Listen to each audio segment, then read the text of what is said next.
എല്ലാവർക്കും നമസ്കാരം. നമ്മൾ ഇന്നൊരു പുതിയ വീഡിയോയിലേക്കാണ് കടക്കാൻ പോകുന്നത്. അതെന്താന്ന് ചോദിച്ചാൽ നല്ല അടിപൊളി ഒരു കറിയാണ് ഞാനിന്ന് ഉണ്ടാക്കാൻ പോകുന്നത്. ഞങ്ങളിന്ന് മാർക്കറ്റിൽ പോയായിരുന്നു. അപ്പൊ നല്ല ചെനച്ച മൂവാണ്ടമാങ്ങ ഇരിക്കുന്നുണ്ട്. അപ്പൊ ഞാൻ പുള്ളിക്കാരുടെ വില ചോദിച്ചപ്പോ 100 രൂപയാ 1 കിലോ മാങ്ങായിട്ട്, 1 കിലോ ചെനച്ച മൂവാണ്ടമാങ്ങയ്ക്ക്. എന്നാ പക്ഷെ പഴുത്ത മാങ്ങയ്ക്ക് അത്രയും വിലയില്ല. അപ്പൊ ഞാൻ അവരുടെ ഒരു 1/2 കിലോ മാങ്ങ വാങ്ങിച്ചു. 1/2 കിലോയിൽ കൂടുതലുണ്ടായിരുന്നു. 70 രൂപയ്ക്ക് മാങ്ങ ഉണ്ടായിരുന്നു. 700 ഗ്രാം മാങ്ങ മേടിച്ചു. അപ്പൊ അത് 3 മാങ്ങ കിട്ടിയിട്ടുണ്ട്. അപ്പൊ ഈ മാങ്ങ എന്ന് പറഞ്ഞാൽ പണ്ട് കാലം മുതലേ മൂവാണ്ടൻ മാങ്ങയാണ് ഏറ്റവും നല്ലത്. മൂവാണ്ടൻ മാങ്ങ ചെനച്ചത് വേണം. എന്നാൽ പുളി കുറയുകയോ എടുത്ത പുളി കൂടുകയും ചെയ്യാത്ത ഒരു പാകത്തിനുള്ള ഒരു മൂവാണ്ടൻ മാങ്ങയാണ് ഏറ്റവും നല്ലത് മാങ്ങാ മപ്പാസിന്. പണ്ട് മുതൽ എല്ലാവരും വെക്കുന്നുണ്ട്. സദ്യക്കൊക്കെ ആണെങ്കിൽ ഈ മാങ്ങ ഇറച്ചിയും മീനും ഒക്കെ ഉള്ള സദ്യക്ക് ഈ മാങ്ങാ മപ്പാസ് ഒരു നല്ല കറിയായിട്ട് വെക്കാറുണ്ടായിരുന്നു പണ്ടൊക്കെ ഉള്ളവര്.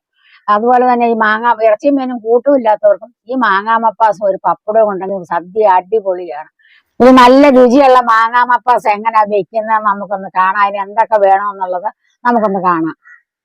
അപ്പൊ നമ്മൾ മാങ്ങാ മപ്പാസിന്റെ 3 മാങ്ങ, നല്ല ചെനച്ച 3 മാങ്ങയുണ്ട്. അപ്പൊ ഈ മാങ്ങ നമുക്കൊന്ന് ചെത്തിക്കൊണ്ടുവരാം. പിന്നെ നമ്മളിത് വേണ്ടുന്ന അത്യാവശ്യം തേങ്ങയാണ്. തേങ്ങ ഒരു തേങ്ങയും പിന്നെ 1 മുറി തേങ്ങയും എടുക്കണം. അങ്ങനെ 3 മുറി തേങ്ങയാണ്. 1 മുറി തേങ്ങ നമ്മൾ അരയ്ക്കണം. നല്ല മഷി പോലെ അരയ്ക്കണം. അത് അരയ്ക്കാനുള്ളത് ഇത് നമ്മൾ പാല് പിഴിയാന്. പാലെന്ന് പറഞ്ഞാൽ 1-ാം പാലും 2-ാം പാലും 3-ാം പാലും വേണം. അപ്പൊ ഇത് നമ്മൾ അരയ്ക്കണം. തേങ്ങ മിക്സിക്കകത്തിട്ട് അരയ്ക്കണം. അപ്പൊ ഞാൻ ഈ മാങ്ങ ചെത്തി അരിയുമ്പോഴത്തേക്ക് അവൻ ഈ തേങ്ങയൊക്കെ ഒന്ന് അരച്ചു വെക്കട്ടെ. അപ്പൊ നമ്മുടെ മാങ്ങ ചെത്തി ഞാൻ വേണ്ട പൂളിയിട്ടുണ്ട്, കഴുകി പൂളിയിട്ടുണ്ട്. ഇങ്ങനെയാണ് ഈ മപ്പാസിന് അരിയുന്നത്. നമ്മൾ ഈ അരിയുന്നതിന് ഓരോ സാധനങ്ങൾ അരിയുന്നതിന് നമുക്കൊരു പ്രത്യേകതയുണ്ട്. ഇപ്പൊ ഇങ്ങനെ നിങ്ങളിപ്പോ കാണുമ്പോ തോന്നി മാങ്ങ പഴുത്താന്ന്, പക്ഷെ പഴുത്തതല്ല കേട്ടോ, ചെനച്ചതേ ഉള്ളൂ. നല്ല പുളിയുണ്ട്, എന്നാ ഒരു ചെറിയ മധുരവും ഉണ്ട്. അപ്പൊ എല്ലാം കൊണ്ട് അങ്ങനെയാണ് ഈ മപ്പാസിന് വെക്കുന്ന മാങ്ങയ്ക്ക് ഒരു ചെറിയ മധുരവും വേണം, ഒരു പുളിയും വേണം. പക്ഷെ മൂവാണ്ടൻ മാങ്ങ കൊണ്ട് മപ്പാസ് വയ്ക്കുന്നതാണ് ഏറ്റവും രുചിയുള്ളത്. മറ്റുള്ള മാങ്ങയ്ക്കായാലും ഇത്രയും രുചി വരത്തില്ല. അപ്പൊ നമ്മൾ മപ്പാസ് വയ്ക്കുന്നവരെ എവിടെ പോകും, നമുക്ക് മാങ്ങ ഇല്ലെങ്കിൽ നമ്മൾ മാർക്കറ്റിൽ പോകുമ്പോൾ മൂവാണ്ടൻ മാങ്ങ ചെനത്ത് കാണുമ്പോൾ വാങ്ങിക്കണം. പിന്നെ അതുപോലെ നമ്മൾ ഇതിന് അരയ്ക്കാനുള്ള തേങ്ങ അധികം അരച്ചു വെച്ചിട്ടുണ്ട്. നന്നായിട്ട് അരച്ചു വെച്ചവന് ഞാൻ മാങ്ങ ചെത്തിയപ്പോഴത്തേക്ക്. പിന്നെ പാല് പിടിയാനുള്ള തേങ്ങ അരച്ചോണ്ടിരിക്കുവാണ് അവന്. അപ്പൊ നമ്മൾ ഈ മാങ്ങ അരിയെന്നൊന്ന് കാണിക്കാമെന്ന് പറഞ്ഞിട്ട് ഈ രൂപത്തിൽ വേണം അരിയാൻ വേണം. അപ്പൊ നമ്മൾ തേങ്ങ അരയ്ക്കുമ്പോൾ ചിലർക്ക് വേണ്ടുന്ന രുചിയുള്ളവർക്ക് വേണ്ടി 2 ചുവന്നുള്ളിയും കൂടെ അരയ്ക്കാം. അത് വേണമെന്ന് നിർബന്ധമൊന്നുമില്ല കേട്ടോ. നിങ്ങൾ അരയ്ക്കുന്നെങ്കിൽ അരയ്ക്കാം, നിങ്ങൾക്ക് ചുവന്നുള്ളിയുടെ രുചി ഇഷ്ടപ്പെടുമെങ്കിൽ. ഇല്ലെങ്കിൽ അരച്ചില്ലേലും കുഴപ്പമൊന്നുമില്ല. അങ്ങനെയാണ് നമ്മൾ തേങ്ങ അരയ്ക്കുന്നത്. അപ്പൊ നമ്മുടെ മാങ്ങ അരിഞ്ഞിട്ടുണ്ട്. നമ്മളിത് മാങ്ങ എല്ലാം ഉപ്പും മുളകും ഒക്കെ ചേർത്തൊന്ന് വെക്കുവാണ്. നമ്മളൊരു 1/4 മണിക്കൂർ ഇടുന്ന അത്രയും നല്ലതാണ്. അപ്പൊ നമ്മൾ ഇതിന് ആവശ്യമുള്ള മുളക് പൊടി ഇടുവാണ്. എരിവുള്ള മുളക് പൊടിയാണ്, 1 സ്പൂൺ മുളക് പൊടി. 1 സ്പൂൺ മതി. അതുകൊണ്ട് പച്ചമുളക് ചേർക്കും നമ്മൾ. അപ്പൊ ഇതിന് നമ്മൾ 1 സ്പൂൺ മല്ലിപ്പൊടി, 1 സ്പൂൺ മല്ലിപ്പൊടി. പിന്നെ അതേ ആവശ്യത്തിന് മഞ്ഞപ്പൊടി. അതിന് കണക്കൊന്നുമില്ല. നമ്മുടെ മഞ്ഞപ്പൊടിയുടെ അനുസരിച്ച്, കളർ അനുസരിച്ച് നമുക്ക് മഞ്ഞപ്പൊടി ഇട്ട് കൊടുക്കാം. പിന്നെ ഉപ്പ്, 1 സ്പൂൺ ഉപ്പും കൂടെ നമ്മൾ ഇടുന്നുണ്ട്. പിന്നെ അതിനകത്ത് സ്വല്പം മസാലയും കൂടെ നമ്മൾ ഇപ്പൊ ചേർക്കും. ഒരുപാട് ചേർക്കുന്നില്ല, ആവശ്യത്തിന് ചേർക്കില്ല. ഒരു ശകലം മസാല പൊടി ഇപ്പൊ നമ്മൾ ചേർക്കുന്നുണ്ട്. ഇതിന് ഇളക്കി വെക്കുന്നത് ഇത്രയും മസാലപ്പൊടിയും കൂടെ. പിന്നെ നമ്മൾ കറി പിന്നാണ് ബാക്കി ചേർക്കുന്നത്.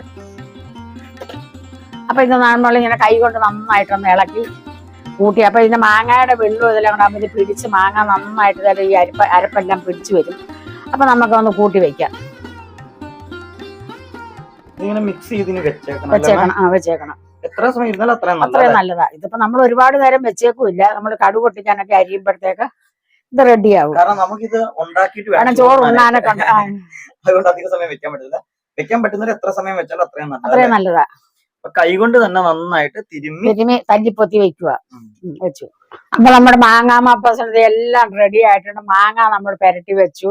നമ്മൾ തേങ്ങ അരച്ചു വെച്ചിട്ടുണ്ട്. പിന്നെ ഇത് തേങ്ങാപ്പാല് പിഴിഞ്ഞ്, ഇത് 1-ാം പാല്, ഇത് 2-ാം പാല്, ഇത് 3-ാം പാല്. ഇത്രയും പാല് നമ്മൾ പിഴിഞ്ഞു വെച്ചു. പിന്നെ കടുക് വറുക്കാനുള്ളതാണ്. കടുക് വറുക്കാനുള്ളതിനകത്ത് തന്നെ നമ്മൾ വറ്റൽമുളക് 4 എണ്ണം എടുത്തിട്ടുണ്ട്. പിന്നെ പച്ചമുളക് വേണം, 5 പച്ചമുളക് എടുത്തിട്ടുണ്ട്. കടുക് പൊട്ടിക്കാനാണ് ഇതൊക്കെ. പിന്നെ കുറച്ച് ചുവന്നുള്ളിയുണ്ട്, കറിവേപ്പിലയുണ്ട്. അപ്പൊ ഇത്രയും സാധനങ്ങൾ നമ്മൾ കടുക് പൊട്ടിക്കാൻ എടുത്തിട്ടുണ്ട്. കടുക് നമ്മൾ എടുത്തിട്ടില്ല കേട്ടോ. കടുക് അവിടെ ഇരിക്കും, എണ്ണ ഒഴിച്ച് കഴിയുമ്പോൾ എടുക്കാം. അപ്പൊ ഇത്രയും സാധനങ്ങൾ നമ്മുടെ മാങ്ങാ മപ്പാസിന് റെഡി ആയിരിക്കുവാണ്. അപ്പൊ നമുക്കിത് കടുക് പൊട്ടിക്കാനുള്ളതൊന്ന് അരിയാം. നമുക്ക്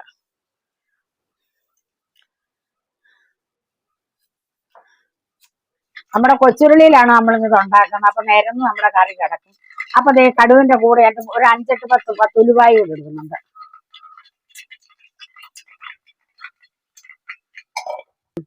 അപ്പൊ നമ്മുടെ പച്ചമുളക് ആദ്യം അങ്ങ് ഇടാം നമുക്ക്.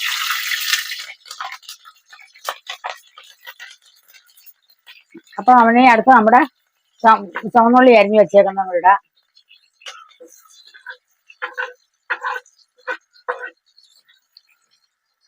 നമ്മുടെ കറിവേപ്പില ഊരിയിടാം.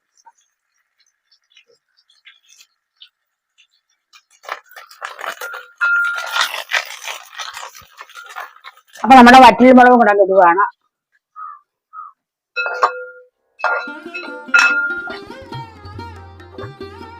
അപ്പൊ നമ്മുടെ കടുക് പൊട്ടിച്ചത് നന്നായിട്ട് മൂത്തിട്ടുണ്ടെങ്കിൽ നമ്മൾ അരച്ചു വെച്ചേക്കുന്ന തേങ്ങയും കൂടെ നമ്മൾ ഇതിന്റെ കൂടെ അങ്ങോട്ട് ഇടുക.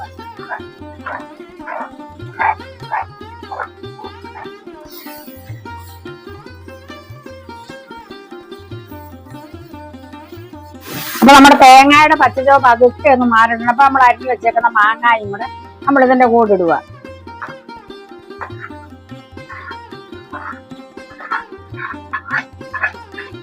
മാങ്ങ ഇങ്ങനെ വേണേലും പറക്കി തിന്നാൻ നമുക്ക് വേണേ ചെയ്ത് ഇങ്ങനെ. അപ്പൊ ഉപ്പും മുളകും ഒക്കെ പിടിച്ച മാങ്ങ. അപ്പൊ നമ്മുടെ തേങ്ങായും മാങ്ങായും എല്ലാം കൂടെ ചെറുതായി ഒരു ആവി വന്നിട്ടുണ്ട്. പതുക്കെ തിളച്ചു തുടങ്ങിയിട്ട് മാങ്ങയുടെ വെള്ളം കൊണ്ട്. അപ്പൊ നമ്മൾ പിഴിഞ്ഞു വെച്ചേക്കുന്ന 3-ാം പാൽ ഇതിനകത്ത് ഒഴിക്കുവാണ്.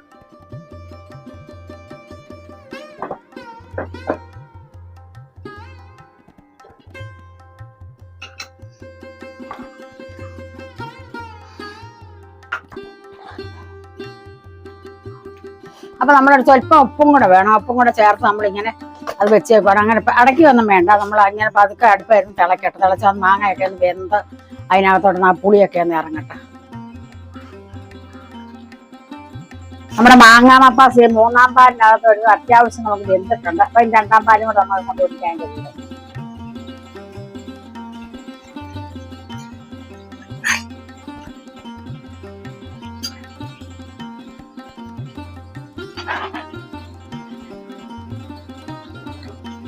അപ്പൊ 2-ാം പാലൂടെ ഒഴിച്ചു കഴിഞ്ഞപ്പോ നമുക്ക് സ്വല്പം മസാലയും ഇടണം. അപ്പൊ നമ്മൾ ആദ്യം കഷ്ണം ഞെരക്കിയത് കുറച്ച് മസാല ചേർത്തുള്ളൂ. അപ്പൊ നമ്മൾ ശകലം മസാലയും കൂടെ ചേർത്തു. അപ്പൊ അതൊന്ന് ഇളക്കി കൊടുക്കാഞ്ഞതാണ്. നമ്മൾ വാങ്ങിച്ച മസാലയല്ല, നമ്മൾ ഗരം മസാല നമ്മൾ മേടിച്ച് പൊടിച്ചതാണ് ഇടുന്നത്. അപ്പൊ നമ്മുടെ 2-ാം പാൽ ഒഴിച്ചിട്ട് പതുക്കെ നമുക്ക് തിളയ്ക്കുന്നുണ്ട് കണ്ടോ. അപ്പൊ നമ്മുടെ ആദ്യത്തെ പാലും കൂടെ നമ്മൾ ഇതിന്റെ കൂടെ ഒഴിക്കുവാണ്. അപ്പൊ നമ്മുടെ 1-ാം പാൽ കൊടുത്തിട്ടുണ്ടെങ്കിൽ പതുക്കെ ഒരു കുഞ്ഞു തിള വന്നിട്ട് നമ്മളിപ്പോ ഇനി വാങ്ങുവാണ്. ഇച്ചിരി പച്ചക്കറിവേപ്പിലും കൂടെ നമ്മൾ ഇതിന്റെ മുകളിൽ ഞാൻ വിതറി ഇടുന്നുണ്ട്. അപ്പൊ നമ്മുടെ കറി വാങ്ങാം ഇനി നമുക്ക്. അപ്പൊ നമ്മുടെ മാങ്ങാ മപ്പാസ് റെഡിയായി വെന്തിരിക്കുന്നത്. നല്ലൊരു കറിയാണ്. നമുക്ക് പെട്ടെന്ന് വേവിക്കാവുന്ന കറിയാണ്. തേങ്ങയൊക്കെ ആണെങ്കിൽ നല്ല അടിപൊളി കറിയാണ്. അപ്പൊ ഞങ്ങൾ അച്ഛന് ചോറ് കൊടുക്കാൻ പോകണം. അച്ഛൻ ഇതുവരെ ചോറുണ്ടില്ല കേട്ടോ, കറി റെഡി ആവാഞ്ഞത് കൊണ്ട്. അപ്പൊ അച്ഛനാണ് ആദ്യം നമ്മൾ മാങ്ങാ മപ്പാസ് കൂട്ടി. അച്ഛന് ഭയങ്കര ഇഷ്ടമുള്ള ഒരു കറിയാണ്. എനിക്കറിയാൻ ഇഷ്ടപ്പെട്ട ഒരു കറിയാണ് ഈ മാങ്ങാ മപ്പാസ്. മാങ്ങാ മപ്പാസ് ഉണ്ടെങ്കിൽ വേറെ ഒരു കറിയും വേണ്ട. ഒരു കഷ്ണം മീൻ വറുത്തതും കൂടെ ഉണ്ടായതിന്റെ കൂടെ. മീൻ കൂട്ടമെന്ന് അറിയാൻ വയ്യ മാങ്ങാ മപ്പാസ് ഉള്ളത് കൊണ്ട്. അപ്പൊ നമ്മുടെ മാങ്ങാ മപ്പാസ് എന്ന് പറഞ്ഞു കഴിഞ്ഞാൽ കല്യാണത്തിന് പ്രത്യേകിച്ച് വയ്ക്കുന്ന ഒരു കറിയാണ്. അത് സാധാരണ കല്യാണത്തില്ല, ക്രിസ്ത്യാനികളുടെ കല്യാണത്തിന് ഇറച്ചിയും മീനും വലിയ അവർക്ക്. അപ്പൊ ഈ മാങ്ങയുടെ സീസൺ അവർ വെക്കുന്നതാണ് ഈ മാങ്ങാ മപ്പാസ്. നല്ലൊരു കറിയാണ്. അപ്പൊ ഞാൻ എന്റെ ഈ മാങ്ങാ മപ്പാസ് നിങ്ങൾക്ക് ഇഷ്ടപ്പെട്ടെന്ന് ഞാൻ വിശ്വസിക്കുന്നുണ്ട്. നിങ്ങൾ ഇതുപോലെ ഇപ്പൊ മാങ്ങയുടെ സീസണ്. കഴിഞ്ഞ പ്രാവശ്യം ഞാൻ മാങ്ങാ മപ്പാസ് ഇട്ടപ്പോ കുറെ പേര് പറഞ്ഞു, അയ്യോ മാങ്ങ തീർന്നു പോയല്ലേ, മാങ്ങാ മപ്പാസ് വെച്ച് നോക്കാമെന്ന് പറഞ്ഞായിരുന്നു. അപ്പൊ നിങ്ങൾ ഇപ്പൊ മാങ്ങ തീർന്നിട്ടില്ല. മാങ്ങയുടെ നല്ലൊരു അവസരമാണ് ഇപ്പോഴ്. നിങ്ങൾ ഇതുപോലെ മാങ്ങ ഇല്ലാത്തവർ മാർക്കറ്റിൽ പോയി മാങ്ങ മേടിച്ചോണ്ട് വന്ന് നല്ലൊരു മാങ്ങാ മപ്പാസ് വെച്ചാറുണ്ടല്ലോ, നമുക്ക് 2-3 ദിവസം കൂട്ടാ ഈ മാങ്ങാ മപ്പാസ് ഇരുന്നായിരിക്കുമ്പോൾ. അപ്പൊ ഇരിക്കുന്തോറും അതിന് രുചി കൂടുതലുണ്ട്. ഞങ്ങൾക്കിപ്പോ ഒരു 3 ദിവസത്തേക്കുള്ള കറി ഉണ്ട്. അപ്പൊ നിങ്ങൾ ഇതുപോലെ മാങ്ങാ മപ്പാസ് വയ്ക്കണം. അപ്പൊ എന്റെ ഈ വീഡിയോ ഇഷ്ടപ്പെട്ട് ഞാൻ വിശ്വസിക്കുന്നുണ്ട്. അടുത്തൊരു വീഡിയോ ആയി വരുന്നത്. നിങ്ങൾക്ക് എല്ലാവർക്കും എന്റെ നന്ദി, നമസ്കാരം. പിന്നെ ലൈക്ക് ചെയ്യാനും കമന്റിനും നിങ്ങൾ മറക്കരുത് കേട്ടോ. അത് ഒന്നുകൂടെ ഓർമ്മിപ്പിച്ചത് നിങ്ങൾ ചെയ്യുമെന്ന് എനിക്കറിയാം, പക്ഷെ ഞാൻ ഒന്നുകൂടെ പറഞ്ഞതേ ഉള്ളൂ. അടുത്തൊരു വീഡിയോ ആയി വരുന്നത് വരെ നിങ്ങൾക്ക് എല്ലാവർക്കും നന്ദി, നമസ്കാരം.